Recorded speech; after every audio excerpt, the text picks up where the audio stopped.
Hello, everyone. How are you today? I'm Kelly Lee Sappenfield, and today we're going to talk about comfort zones and when do they serve us and when they do not serve us. But first, I want to tell you a little bit about myself and give you a couple of announcements. I'm Kelly Lee Sappenfield. I'm a fifth generation metaphysician, soul evolution coach, speaker, and author. And I love to help people. I am passionate about helping people, just like you, create the life to their utmost potential, metaphysically, spiritually, and on the human side of things as well.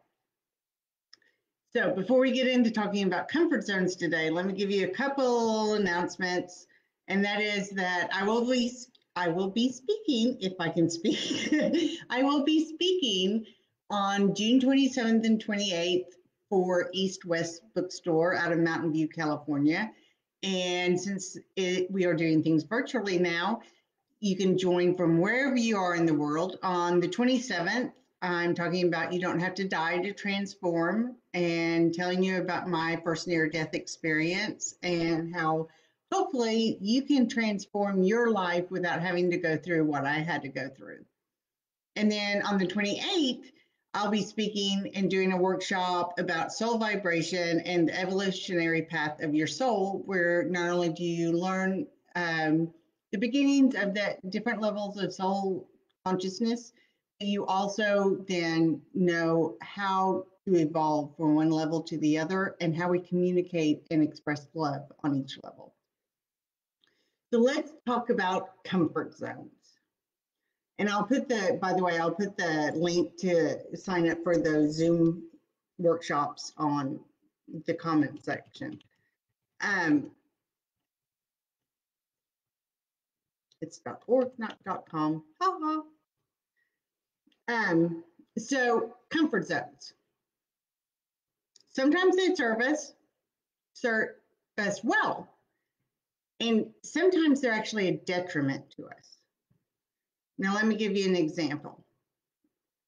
A comfort zone that serves us well is waking up in the morning, brushing our teeth, taking our vitamins, that daily routine that serves us, right?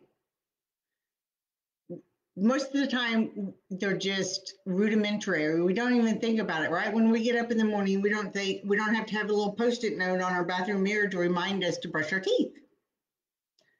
That's a comfort zone. We do it automatically.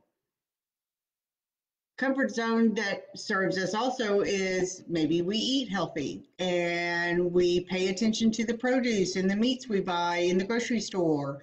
Or a comfort zone could be that you read a lot and you enjoy reading a lot and growing and expanding your knowledge and horizons, whether it's through fiction or nonfiction.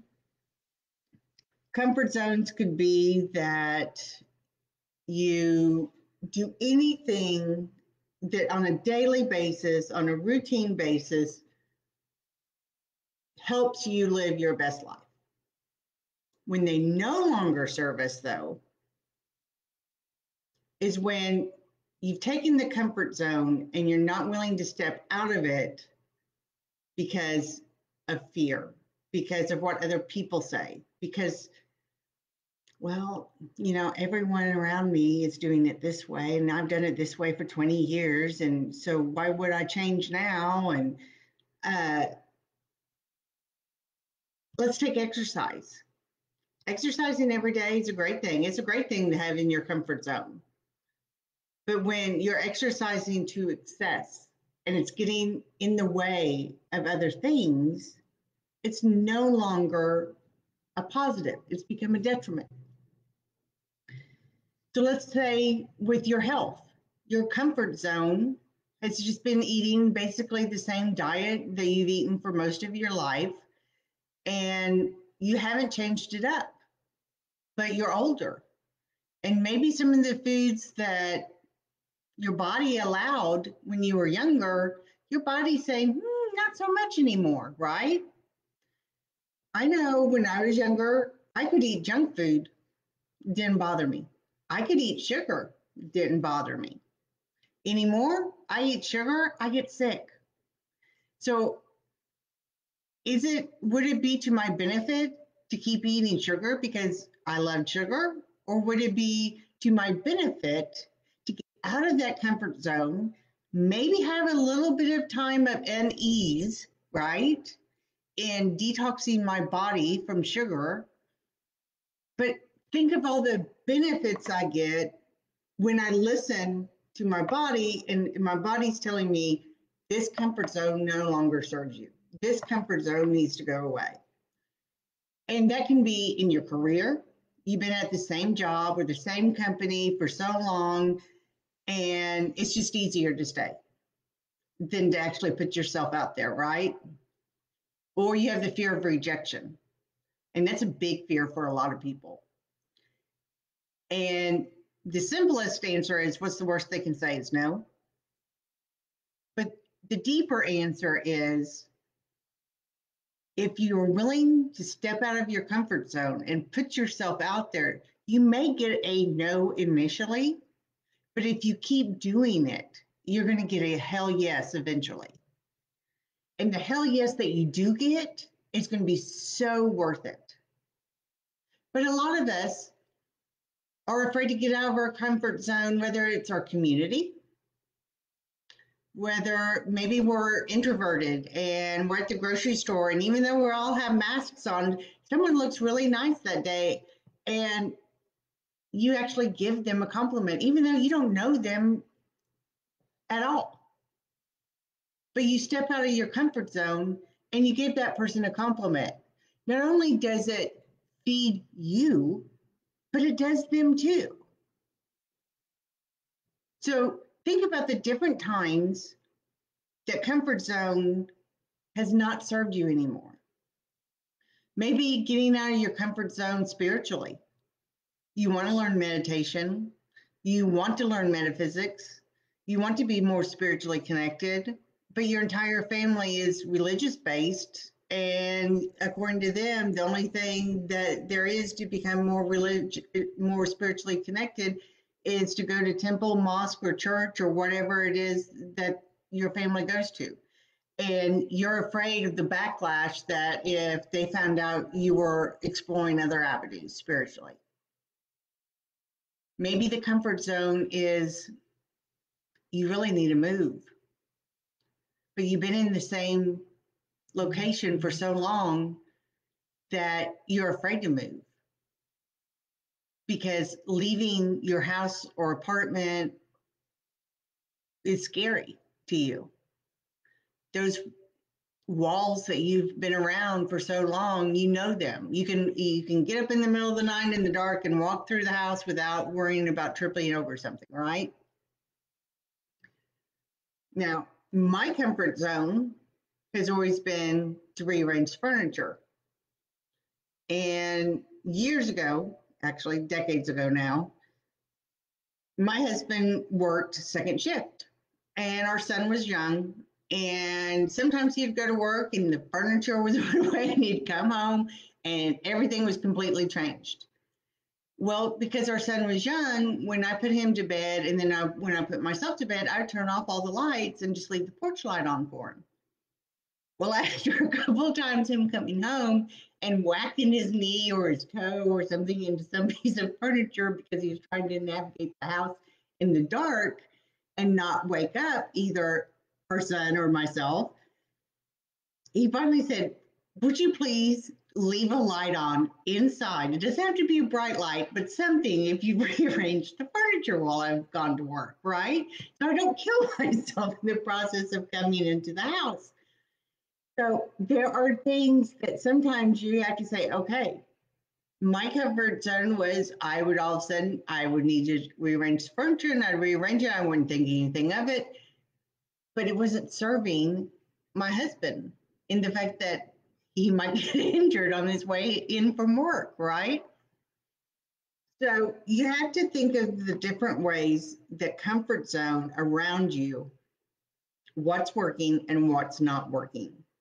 Sometimes it's financial, sometimes it's in your health, sometimes it's in your career, sometimes it's in your spiritual health and your spiritual connection. Sometimes it's in You know what? I've always wanted to run a half marathon, but I've always been terrified of starting because I know it's going to be a process. And I know at first I haven't walked 5 miles, let alone ran 26 or 13 or 10, right?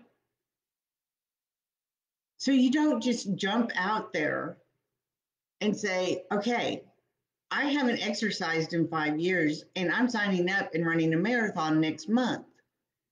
No, you don't do that physically, but you have to do it mentally. And what I mean by that is you don't physically run that marathon next month, but you put on there, I'm going to run a marathon or a half marathon or a 5K or whatever it is. And this is just an example. And then you say, okay, I'm going to step out of my comfort zone and I'm going to do this. And you're going to make it a declaration and you're going to claim it and you're going to put it on post-it notes. So every time you want to fall back into that comfort zone of sitting on your couch instead of training for that marathon, you say, no, my comfort zone is to go sit on the couch, grab a bag of chips, and zone out in front of the TV. I'm going to stop that and I'm going to do whatever it takes for me to accomplish what I want to accomplish. Because sitting on the couch and eating a bag of chips, where it may be my comfort zone, is no longer serving me. So if you know of a comfort zone that is no longer serving you, put it in the chat box, put it in the comments. Let's hear it. Let's say, hey, I know I have comfort zones that no longer serve me. And we all do. We all do. And a lot of times we're blind to them, right? A lot of times we have no idea what our unconscious paradigms and comfort zones are doing, how much they're holding us back. Because stepping out there and saying, you know, I'm going to be a little uncomfortable, it's going to be a little scary. I don't know how to do it. I don't know maybe even quite where to start, but I'm going to do this. It's the biggest first step you'll ever take.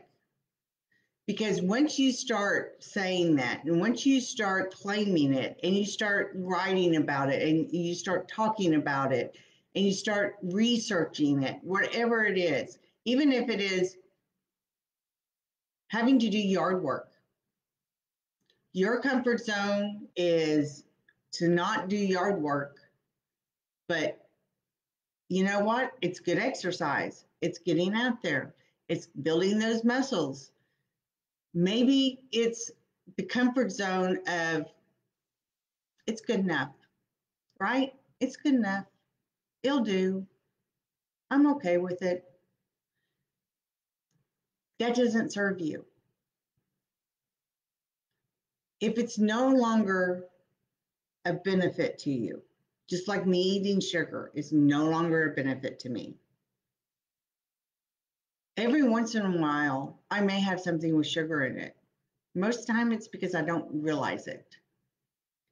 Could be that I'm at a, well, not currently, but you could be at a corporate dinner and not know they added sugar to something, right? Just like if you have a gluten sensitivity or anything else and eat something and it has that in it, but you didn't purposely go out and do that. That's completely different. It's when you know you have a food sensitivity and you go and binge on it, knowing it's going to cause problems. Or you've been diagnosed with diabetes and the doctor is like, you've got to give up the sugar and the carbs. And you keep on because it's more comfortable to keep eating the potatoes and the pasta and the sweets than to actually take the time and to learn to cook an apple pie with stevia as opposed to sugar. Whatever it is, really think about where they are no longer serving you. And as you're going through the next couple of days, when you think, oh, I wish I could do that. I wish I had that opportunity. I wish, right? But you're sitting there on your couch or in your recliner and you're not doing anything about it. That's a comfort zone that's no longer serving you. Just like you wouldn't say, I don't like to do laundry, so I'm just going to continuously buy new clothes so I never have to do laundry. Now, if you're a billionaire and you want to do that, that's one thing. But for most people, to go out and buy 365 days of clothing every single year just because you don't want to do laundry isn't serving them. So we all do laundry because that is a comfort zone that we all like. And we all like our fellow humans to have on clean clothes that are not smelly and stained and gross, to where if we have to be near them, let's say in the grocery store, we don't smell them 2 aisles away, right? And that's our hygiene. Hygiene levels and how, as humans, we have treated hygiene has morphed and changed over time. We don't have the same hygiene we had 100 years ago. And so that was a comfort zone that slowly but surely people changed. Now, when it comes to your spiritual development, there may be some uncomfortable parts in there because there may be people around you saying, what are you doing? That's not what everyone else is doing. That's not how we do it. Have you heard that one before? The judgment, that's not how we do it. But if it's not serving you, then you have to do it. You have to change it. You have to get out of that comfort zone. That's how we create. When we're on the leading edge of leading a light-filled life, we're on the leading edge of creativity. And to be on that leading edge of creativity, one of the very, very, very first steps is being willing to step out of our comfort zones. Because if we stay in our comfort zones, we're going to keep having the exact same life we had today.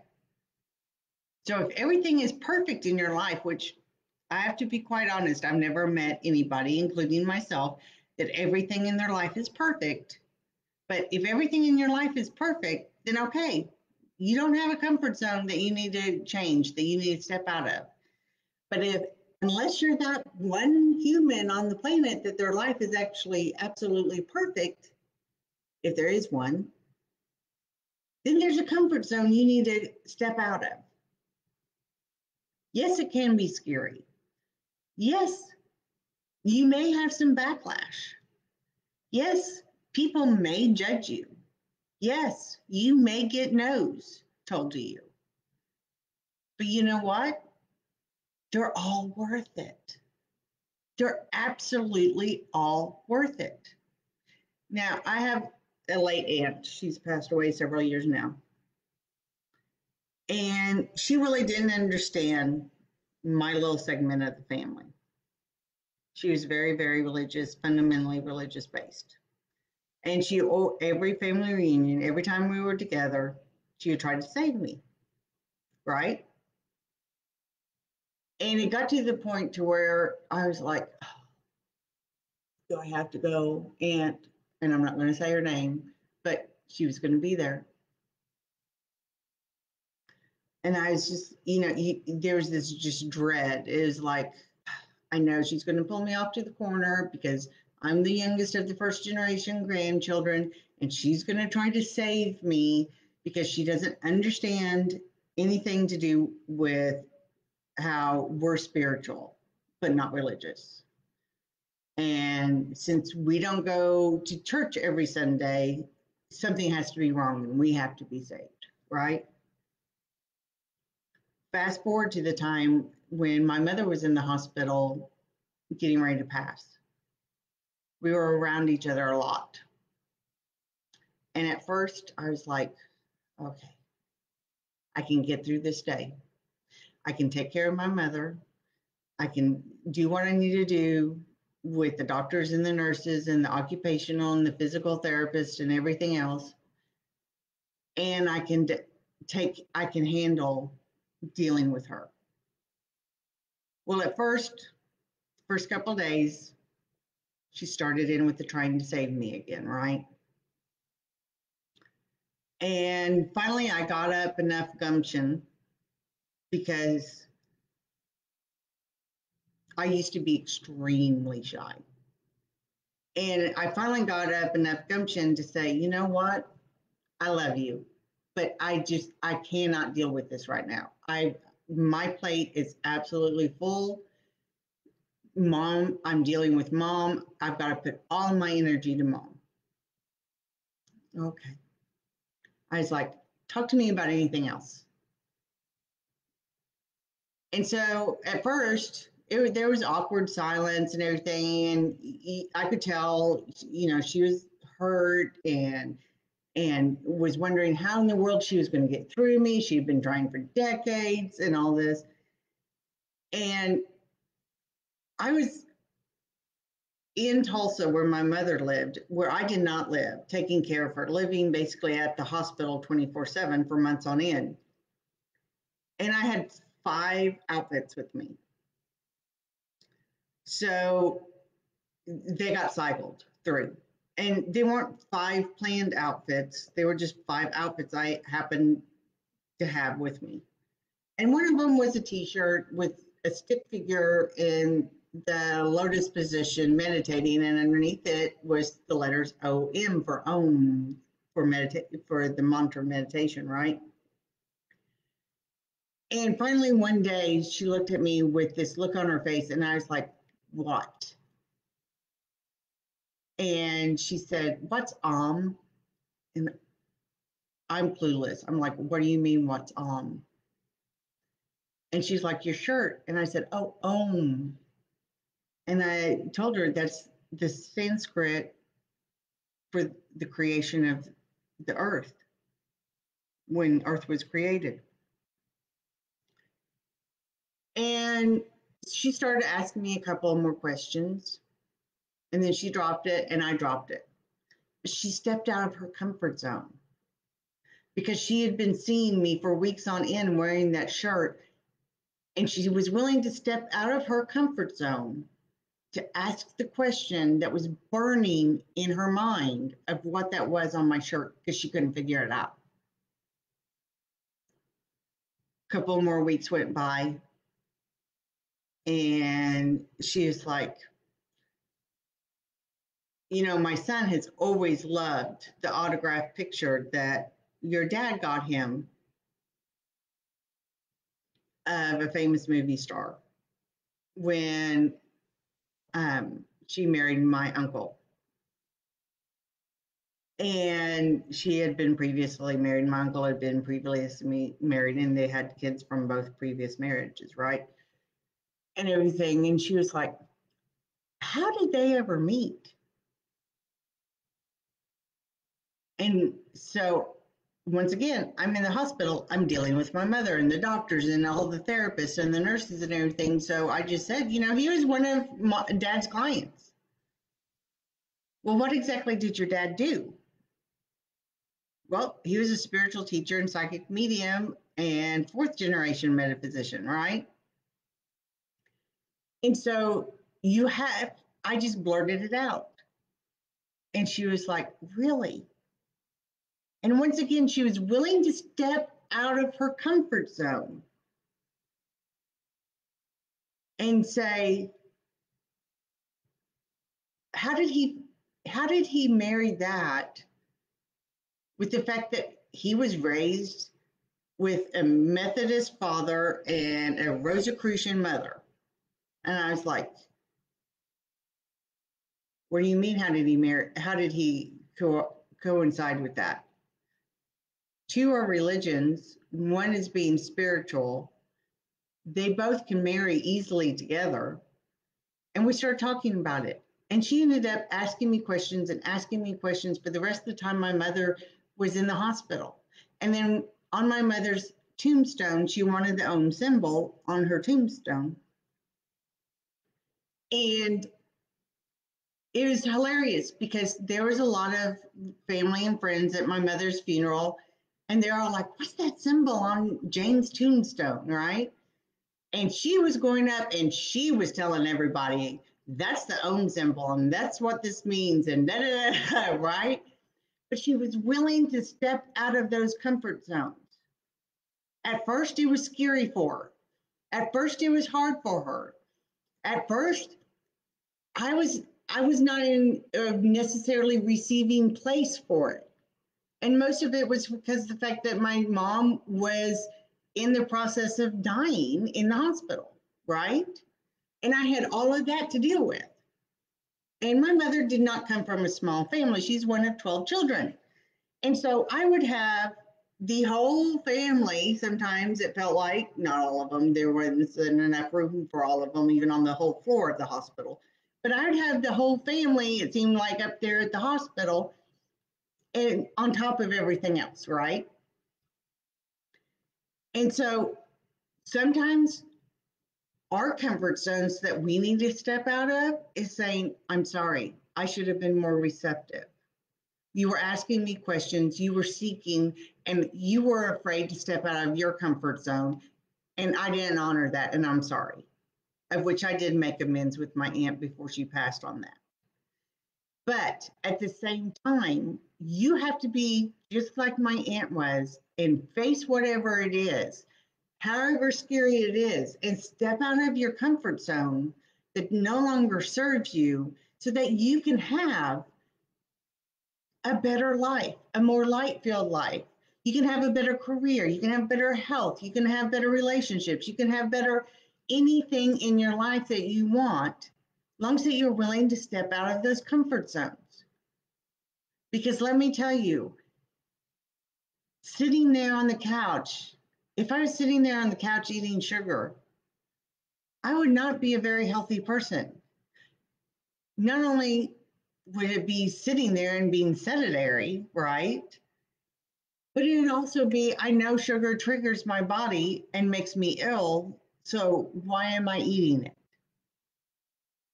Just like my aunt didn't know what something was. And for whatever reason, Spirit put that shirt there. Spirit put that shirt to make her step out of that comfort zone and to embrace something and to open her mind and her view and her vision and be able to say, "You know what? We may be family, but there is a different culture here. I'm willing to learn that your culture. I may or may not agree with it, but I'm willing to learn," right? Just like when my husband got the opportunity to move to the United Arab Emirates, completely different culture.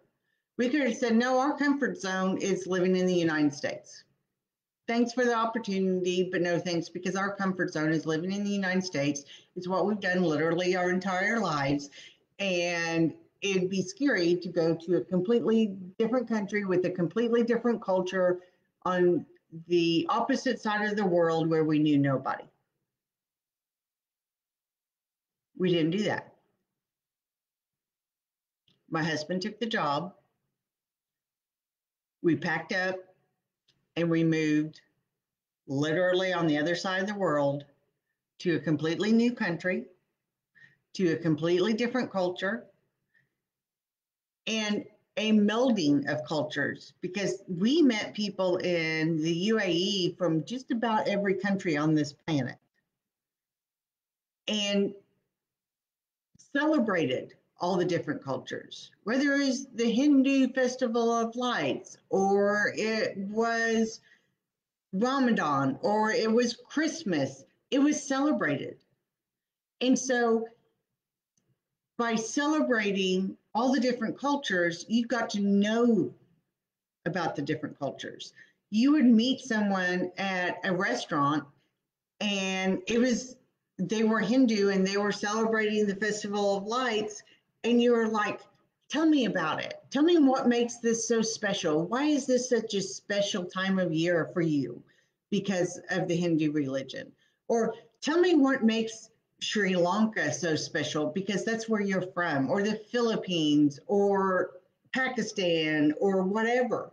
I don't know how many people there would be like, you're American. Why did you come here? Why didn't you stay in America?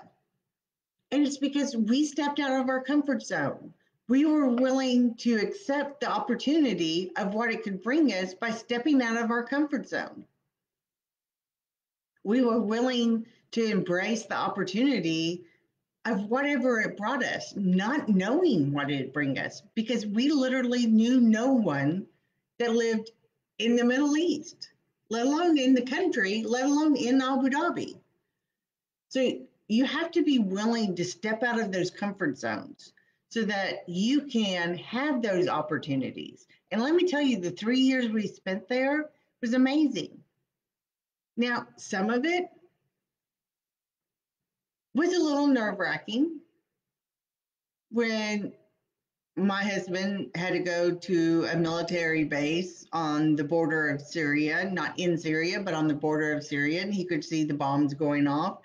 And I'm sitting back in Abu Dhabi, and yeah, there's times that were a little scary. But was I ever afraid that something was going to happen to him? No, because I knew that we were supposed to be there because Spirit opened the doorway for us. And the only way that doorway got opened is because when the opportunity came, we stepped out of our comfort zone. We stepped out of saying, okay, we're just going to stay here in the United States. Now, granted, I had friends and family that said, what do you think you're doing moving to the Middle East?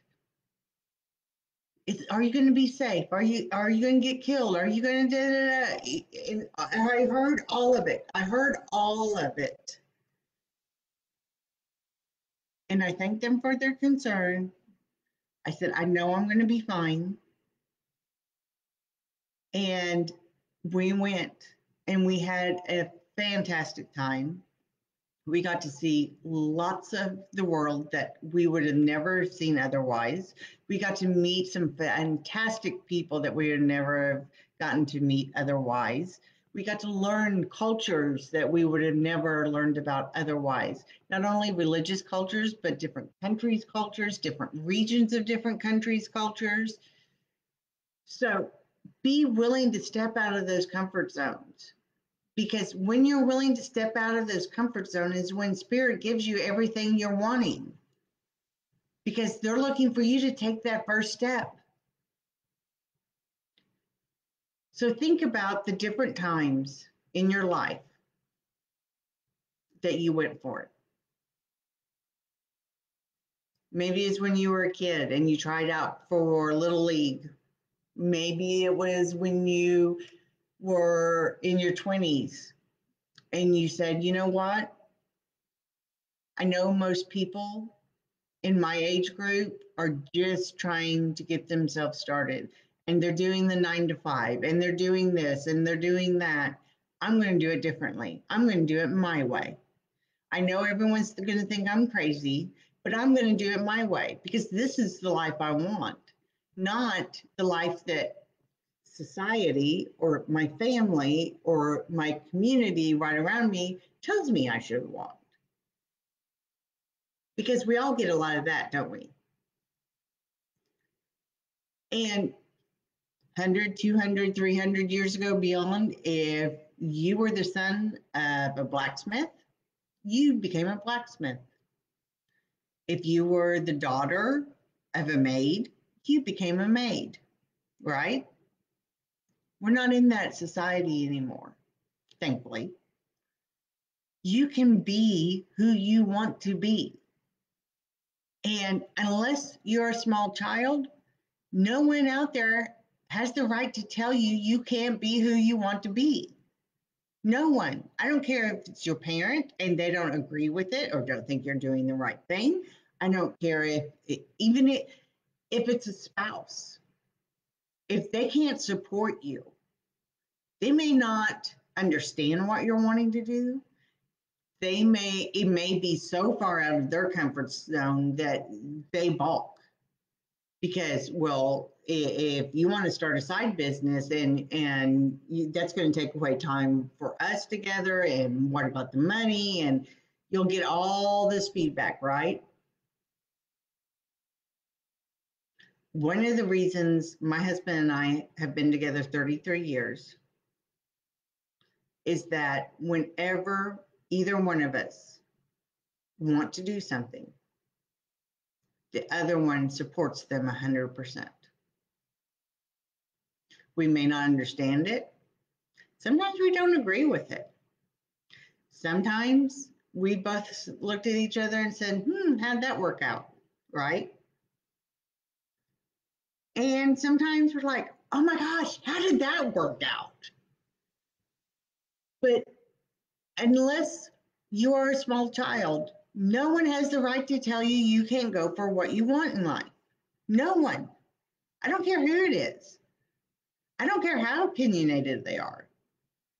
And if they get too negative, maybe you've got to separate yourself from them. Because if they don't 100% support you, even if they don't agree with you, then maybe that's a negativity you don't need. And maybe that's a comfort zone of a relationship that you keep nurturing that is not serving you. Because there are relationships in life, and I don't care if the person is related to you by blood. I don't care if they've been a friend for 80 years. If it's no longer serving you and you're keeping it going because it's in your comfort zone, you need to step out of your comfort zone and set new boundaries with that relationship. And sometimes it's just setting new boundaries with it. And sometimes it's saying, you know what? I need a break. This has become too negative. Hi, Renee. Hi, Amber. Hi, Athena. Hi, Mark. So, whatever your comfort zone is in whatever area of your life, first, if it's serving you, awesome. Is there ways to make it better? Second, if it's not serving you, then what is the first baby step that you can take to step out of that comfort zone? I'm not saying that quit your job and not have any clue how to begin the career of your dreams and then end up homeless in the process because you don't have any money coming in. I'm saying taking those steps, one step at a time, to get out of the comfort zone and start creating the life you want. Because it is the beginning of you setting on a new path. And here we are in the early days of a new month, towards the end of springtime. Summer solstice is coming up this month. Where do you want to be December 31st? Do you want your life to look exactly as it does today? Is your life so great and wonderful that there's nothing you would change between now and December 31st? Be it you have 5 pounds to lose. It doesn't matter how small it is.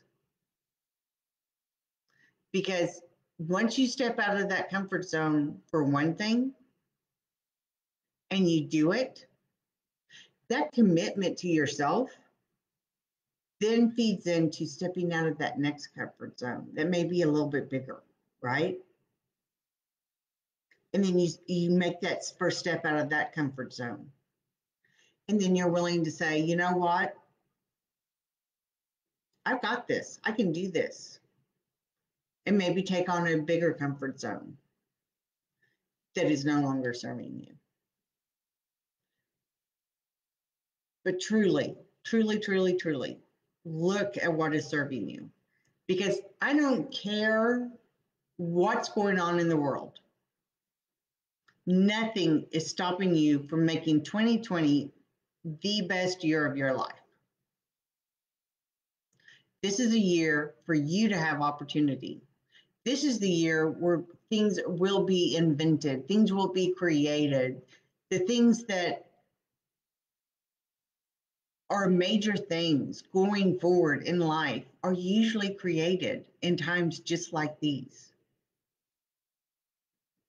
Whether it's Newton during quarantine discovering the law of gravity, whether it is William Shakespeare writing works of art that go down in history, whether it is major corporation that is founded in someone's garage, whether it doesn't matter what it is. And it doesn't have to be world altering. Long as it's your world altering, because that's the point, isn't it? The point is to evolve and to grow as we age so that we are actually creating day by day by day our optimal life. We're living life light filled, energetically, passionately, intently, purposefully, joyfully. And yes, there's those times that are rough that we have to get through, just like February through July of 2011 when my mom went into the hospital and when she passed. But there was never a day in that I didn't do what was best, what would bring her best life, what was left, and what would bring me my best life and my best memories of that time together. Now, one of the things, this is a funny side note, one of the things that happened when my mother had her stroke was she lost any filter. And what I mean by that is most of us filter what we say. Most of us. And so if it pops in our brain, we don't immediately speak it out loud, right? My mom lost that ability. So if it went in her brain, she would say it. Now that caused some really awkward situations for me and for those around us. And sometimes I'd be like, mother, right? And other times you couldn't help yourself. You would be giggling so hard that tears were coming out of your eyes. But my mother, up until that point, was always that 1950s girl that always wore her pantyhose and had her makeup done and her hair was perfect and don't you dare touch her hair, right? And she was always very, very conscious of what she said in polite company and everything, right? And so she was never willing to step out of the comfort zone of being that ideal 1950s woman in her head, even though we're in the 2000s, right? She still had that very prim and proper etiquette when it came to a lot of things. And for her to become the person that starts spiking her hair, saying whatever comes to her brain and coming out, and all of a sudden facing her biggest fear, her absolute biggest fear in life was to have a stroke because of what happened with my grandmother. When she realized, when she finally got well enough to the point after the stroke happened, that she could comprehend that she had just had a major stroke that pretty much took out an entire hemisphere of her brain, and she survived it, and she was sitting and she was talking and she was eating and she was walking and she was doing all those things regardless of how big the stroke was. That huge fear that held her back all those years in that comfort zone was gone. And we used to say it was like Granny barred the door because there was nothing stopping her. And she had always thought but she'd never dare to have a really short haircut that was spiky on top and everything because she always thought those looked so fun and everything, but she would never have done it before because that was just not done, right? And I took her to the lady that had done our hair since I was in high school, and I'm wheeling her in there in the wheelchair, and I'm like, okay, she wants her hair done. And my mother was like, you're going to cut it as short as you can, but you're going to have enough on top to where it spikes. I want spikes. I want lots of spikes and everything. And our hairdresser, who's actually a friend of ours now, she just started giggling like she couldn't control it because she was like, yes, ma'am, because she knew that that was so stepping out of that fear that had kept my mother in that comfort zone for her entire life up until that point. And she was 73 years old when she passed. Don't wait for a stroke. Don't wait for something major like that to happen. Trust me, I've been there. I literally had to flatline on a table to get out of being so shy so that I could speak to you about these things, about metaphysics, about spiritual growth, about living your best life. Don't have to have a major stroke or flatline on the table so that you can step out of a comfort zone. Please, if anything, please do not go down that road. Instead, really seriously think about where are comfort zones no longer serving me? And where can I take those baby steps? It may be scary, and I acknowledge that. And I may want to retreat. I may take a couple of steps and think, oh, Lordy, what have I gotten myself into? Right? But that's when you have to tell yourself, when you get there and you're like, oh, what am I doing? Oh my gosh, what am I doing? That's when you have to tell yourself, no, I'm worth it. I'm taking that next step. And if you need to put post-it notes all over the house and in your car, and if you're going to work at your desk or whatever it is, on your phone, whatever it is, do it. This is what I'm going to do. This is what I'm committed to doing. This is where I'm going. This is what I want. So that when you have those, oh Lordy moments, you yourself are telling yourself, no, this may be scary, but I'm taking that next step. Now, if you need help finding out what that first baby step is, then grab a 30-minute free session with me one-on-one. They're completely complimentary. You just go on the link that I'm going to add into the comments right now, and you grab a session.